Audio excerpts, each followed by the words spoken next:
27শে জানুয়ারি থেকেই জন্মদিনের উদযাপন শুরু হয়ে গিয়েছে সুস্মিতার। 28শে জানুয়ারির জন্মদিনে তার জন্য কি পরিকল্পনা করেছেন সাহেব? 28শে জানুয়ারি অভিনেত্রী সুস্মিতাদের জন্মদিন। মধ্যরাত থেকেই তার জন্মদিনের উদযাপন শুরু হয়ে গিয়েছে। ঘনিষ্ঠ বন্ধুদের সঙ্গে নিয়ে কেক কেটেছেন অভিনেত্রী। এই বিশেষ দিনে বন্ধু সাহেব ভট্টাচার্যের থেকে কি উপহার পেলেন নায়িকা? অভিনেতা কি বিশেষ কোনো পরিকল্পনা করলেন?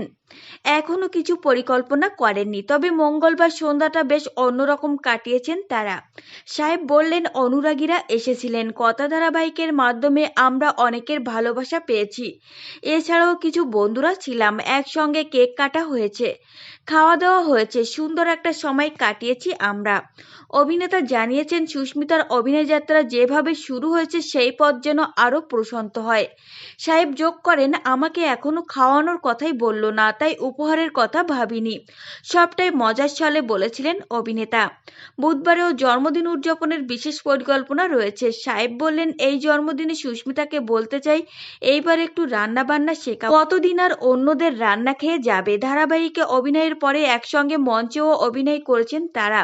সাহেব এখনো নতুন কিছু সেইভাবে শুরু করেননি, তবে সুস্মিতার আগামী দিনে দেখা যাবে নতুন ওয়েব সিরিজে। তো ফ্রেন্ডস, এই ছিল আজকের ভিডিও।